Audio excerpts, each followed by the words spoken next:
एक छोटे से गांव में हरिया नाम का एक गरीब लड़का रहता था। उसके परिवार में उसके साथ उसके बूढ़े माता पिता रहते थे। हरिया का परिवार बहुत ही गरीब था। उनके पास ना तो कोई जमीन थी, ना ही खाने के लिए कोई साधन। हरिया दिन भर मजदूरी करता और उससे जो कुछ भी कमा पाता उसी से अपने पूरे परिवार का पेट भरता। ये देखकर हरिया के माता पिता बहुत दुखी होते। हमारे पास न तो छत है और न ही जमीन का एक टुकड़ा। हमारा बेटा उत्तम दिन रात दूसरों की जमीन पर पसीना बहाता है और बदले में बस कुछ सिक्के मिलते हैं। लगता है जैसे हम उसके कंधों पर बोझ बन गए हैं।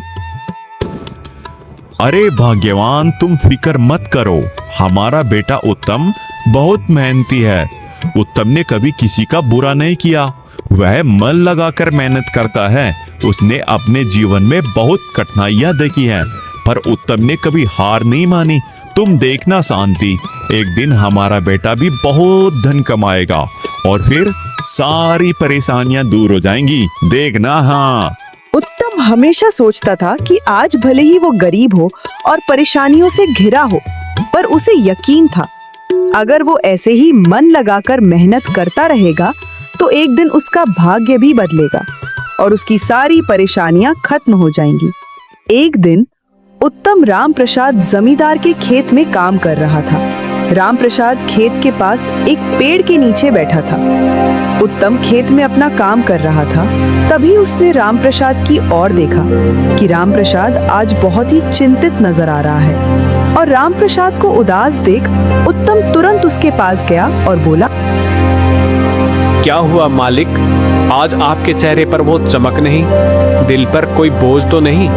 अगर दर्द है तो बांट लीजिए, कभी कभी सुनना भी इलाज होता है।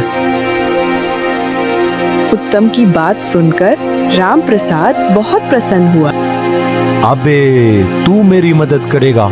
अपनी हालत देख, पहले खुद को संभाल नहीं सकता और चला है दूसरों का सहारा बनने। अगर तुझमें वाकई कोई काबिलियत होती तो आज मेरी जमीन पर मजदूरी नहीं कर रहा होता। जा अपना काम देख और मुझे परेशान मत कर। शेठ जी, यह कहना सही नहीं होगा कि सब कुछ केवल वक्त या किस्मत पर निर्भर करता है। हाँ, समय का पहिया घूमता है और किस्मत अपनी चाल चलती है, लेकिन इसे ही सब कुछ मान लेना गलत है। मेरा मानना है कि अपनी मेहनत ही हमारी सच्ची साथी है। भले ही आज मेरी किस्मत मेरा साथ न दे रही हो, पर मैं पूरी निष्ठा और लगन के साथ परिश्रम करता रहूंगा। तो मुझे पूरा यकीन है कि एक दिन किस्मत भी मेरी ओर मुड़ जाएगी। यह सच है कि सब्र और मेहनत से भाग्य के द्वार खुलने में समय लग सकता है, लेकिन परिश्रम कभी भी व्यर्थ नहीं जाती। वह अपना रास्ता खोज लेता है। उत्तम की बात सुनकर राम प्रसाद बहुत प्रसन्न हुआ। शेठ जी, मेरे पिताजी ने मुझे हमेशा सिखाया है कि इंसान की हर चाह पूरी नहीं होती, लेकिन मेहनत और सब्र कभी जाया नहीं जाता। वो कहा करते थे, बेटा, ये जिंदगी कभी धूप की तरह हंसती है तो कभी ठंडी हवा की तरह सुला देती है और कभी बादलों की तरह गरजती है। लेकिन जैसा भी समय हो, एक दिन बदल ही जाता है। बस तू डगमगाना मत, मेहनत करता रहे, अच्छे दिन जरूर आएंगे। वाह, तेरे पिताजी तो बड़े समझदार और अच्छे इंसान लगते हैं। मन कर रहा है किसी दिन जाकर उनसे खुद बात करो। सेठ जी, बात क्या है, साफ साफ बताइए ना। हो सकता है आपकी परेशानी का कोई हल निकल ही आए। उत्तम, मैं बहुत बड़ी मुसीबत में फंस गया हूँ। समझ ही नहीं आ रहा कि इसका कोई रास्ता कैसे निकलेगा। अरे सेठ जी, आप बस एक बार अपनी बात तो बताइए, क्या पता कोई रास्ता मिल ही जाए।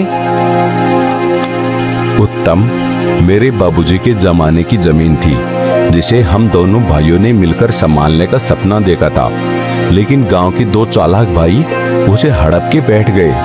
केस दर्ज करवाने की सोची थी, पर गांव के सभी बड़े लोग उनके ही साथ खड़े हैं। अब तो वो खेत जोतने भी लगे हैं और मैं बस तमाशा देखता रह गया हूँ। मन बहुत बेचैन है, समझ नहीं आता आगे क्या करूँ।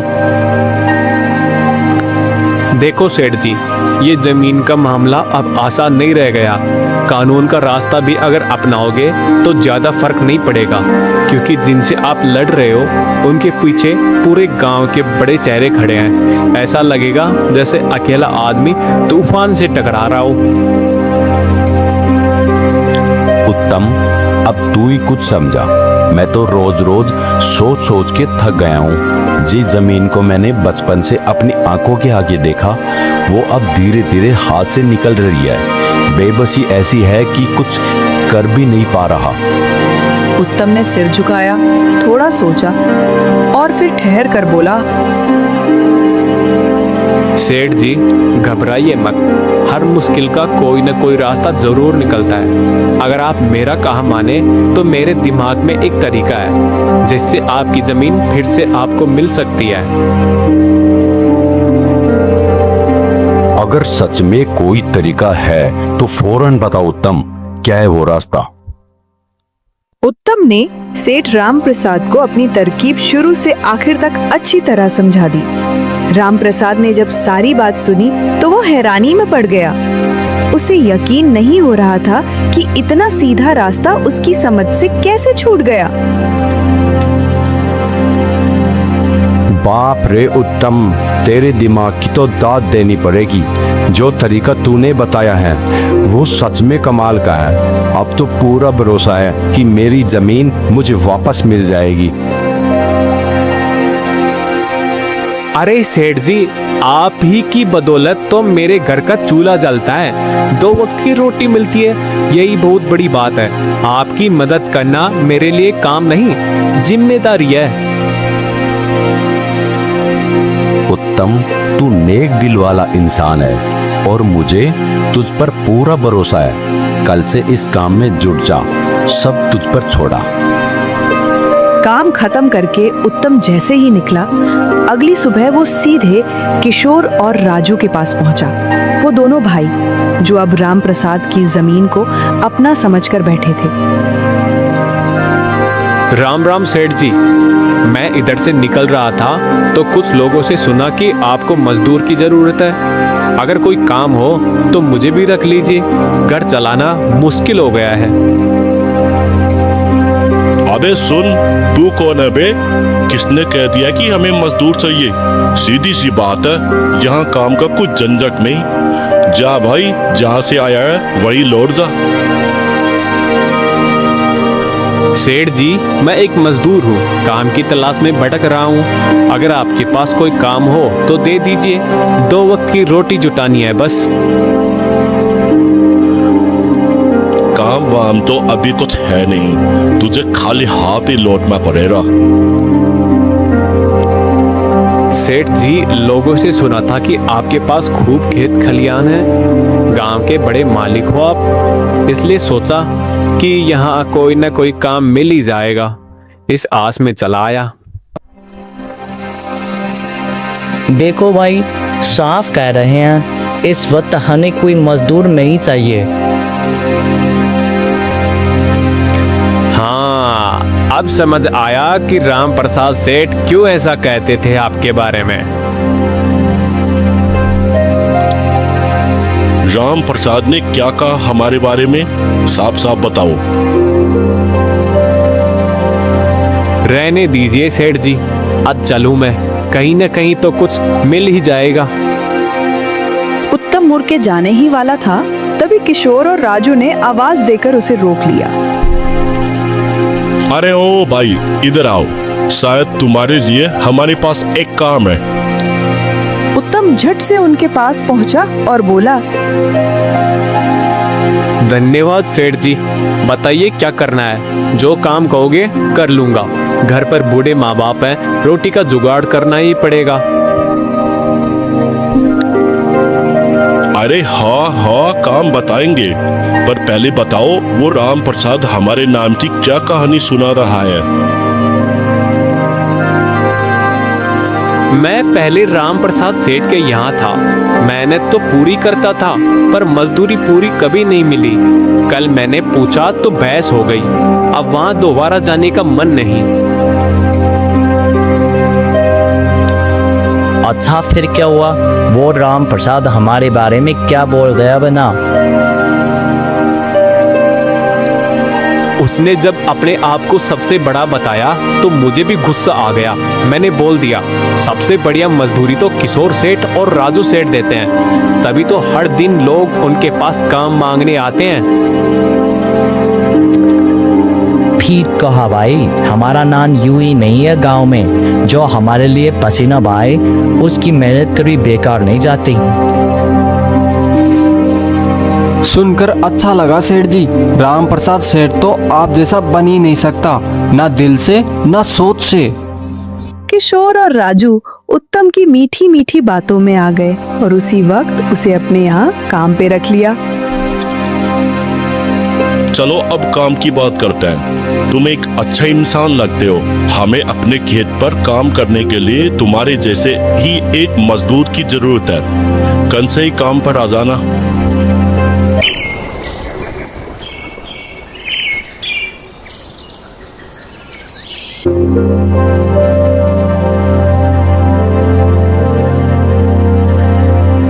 भाई राजू, देख रहा है तू, ये तो पूरे खेत का बोझ अकेले उठा रहा है। सही किया जो इसे हमने यहीं रख लिया। हाँ भाई, आप सही कह रहे हो। उत्तम बहुत मेहनती है। इसके जितना काम शायद ही कोई और करता होगा। यह पूरा दिन यहाँ काम पर अकेला लगा रहता है। किशोर और राजू को अब भरोसा होने लगा था कि उत्तम जैसा कोई नहीं। एक शाम दोनों खेत घूमने गए तो देखा अंधेरा होने को था, फिर भी उत्तम झूठा पड़ा था। उत्तम, बस करो, अब रात हो गई है। अब काम छोड़ो और आराम करो, सुबह फिर देख लेंगे। सेठ जी, हमारे नसीब में आराम कहाँ लिखा है? घर पे बुरी माँ बाप है, कुछ ना करूँ तो उनका पेट कौन भरेगा? घर बैठने से अच्छा है कि खेत में लगा रहूं। बिल भी लगा रहता है और रोटी का जुगाड़ भी। आप लोग जाइए, मैं ठीक हूँ। ठीक है उत्तम, हम चलते हैं। तू जब काम निपटा ले आराम से घर निकल जाना। शाम को खेत का जिम्मा उत्तम को देकर किशोर और राजू निकल गए थे, लेकिन सुबह जब लौटे तो देखा खेत में पुलिस खड़ी है। दोनों घबरा गए। साहब, क्या हुआ? कोई बात है क्या जो आप खुद यहाँ आए दे? क्या यह जमीन तुम दोनों की है? हाँ थानेदार साहब, यह जमीन हमारी है। फिर तो तुम दोनों को ले जाकर जेल में डालना ही पड़ेगा। ये क्या कर रहे हैं थानेदार साहब? हम कुछ समझे नहीं, आप क्या कहना चाह रहे हैं? अभी तुम दोनों बहुत अच्छे से समझ जाओगे। वह देखो तुम्हारी जमीन से क्या निकला है। थानेदार के कहते ही दोनों भाई जब पलट कर देखते हैं तो वहां उनकी जमीन में एक लाश दबी हुई थी, जिसमें सिर्फ कंकाल बचा था। यह देखकर दोनों डर जाते हैं। थानेदार साहब, यह किसकी लाश है और यह हमारे खेत में कहां से आ गई? अब ये मत कहना कि तुम्हें कुछ नहीं पता। लाश तुम्हारी जमीन में मिली है और शक तुम पर है। साहब, हम तो खुद हैरान हैं, ये किसकी लाश है और यहाँ कैसे आई? कुछ समझ में नहीं आ रहा। अब कोई नाटक नहीं। कोर्ट में तो तुम दोनों को फांसी या उम्र कैद से कम कुछ नहीं मिलने वाला, समझे? फांसी और उम्र कैद की बात सुनकर दोनों भाई डर गए और थानेदार के सामने गिड़गिड़ाने लगे। थानेदार जी, हम भगवान की कसम खाते हैं, हमें नहीं मालूम ये लाश यहाँ कैसे आई। हम बेगुनाह है साहब। दोनों भाई मन ही मन सोच रहे थे कि अब क्या करें, कैसे बचे। तभी पीछे से आवाज आई। सेठ जी, पलट के देखा तो उत्तम खड़ा था। सेठ जी, सब ठीक तो है? पुलिस क्यों आई है खेत पर? उत्तम, देख जरा, पता नहीं ये कंकाल हमारी जमीन में कहां से आ गया, समझ नहीं आ रहा। मालिक, यह कंकाल यहाँ कहाँ से आ गया? यह तो बहुत गंभीर बात है। किशोर, राजू और उत्तम एक कोने में जाकर कानों में कान डालकर कुछ बुदबुदाने लगे, जैसे कोई बड़ा फैसला लेना हो। मालिक, हालात तो खराब है। अब दोनों को डूबना ठीक नहीं। सोचिए, कौन जाएगा जेल और किसकी वजह से बाकी बच सकता है? उत्तम भाई, सच कहे तो हम दोनों में से कोई भी जेल नहीं जाना चाहता। कुछ तो रास्ता निकालो इस झंझट से बचने का। मालिक, एक बात बोलूं? इन हड्डियों को देख के लग रहा है ये कोई ताजा लाश नहीं है। मिट्टी सूखी पड़ी है, हड्डियां जमी हुई हैं। लगता है महीनों पहले किसी ने इसे यहाँ गाड़ दिया था। मतलब साफ है ये काम आज का नहीं है, और शायद ये जमीन भी तब किसी और की रही होगी। किशोर तो फांसी की धमकी से पहले ही कांप गया था। जब उत्तम ने पुरानी लाश की बात छेड़ी तो उसने खुद सारी सच्चाई बयां कर दी। क्या क्या कहा मालिक? आपने यह जमीन हड़पी थी?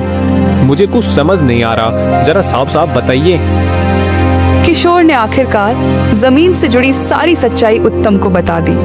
बात सुनते ही उत्तम थोड़ी देर सोच में पड़ गया और फिर कहा, चिंता छोड़ो मालिक, तरकीब ऐसी है कि शेर भी बच जाएगा और बकरी भी सलामत रहेगी।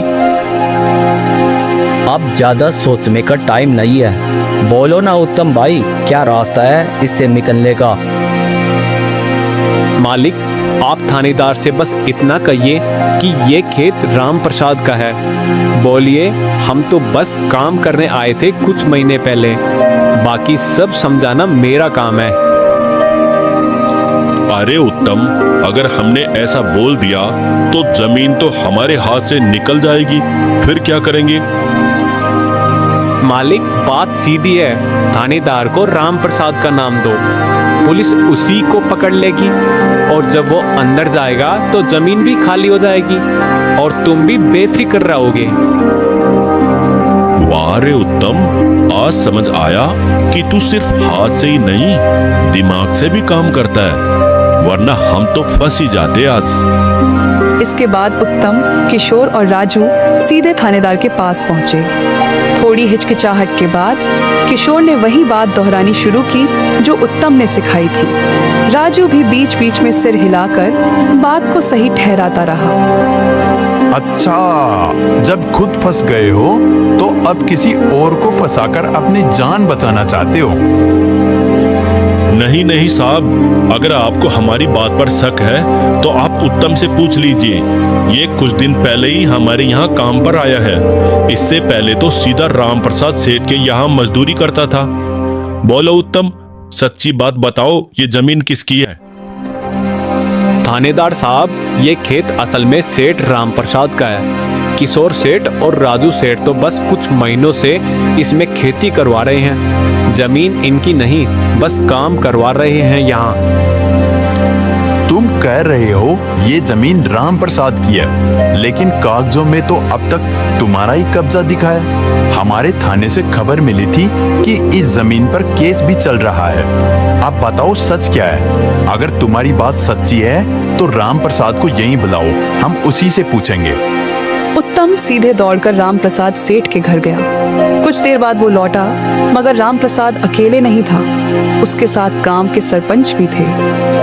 यहाँ क्या हो रहा है? यहाँ इतने लोग क्यों जमा हैं? देखिए सरपंच जी, मामला गड़बड़ है। जहाँ से कंकाल निकला वो जमीन इन्हीं दोनों सेठों के कब्जे में थी।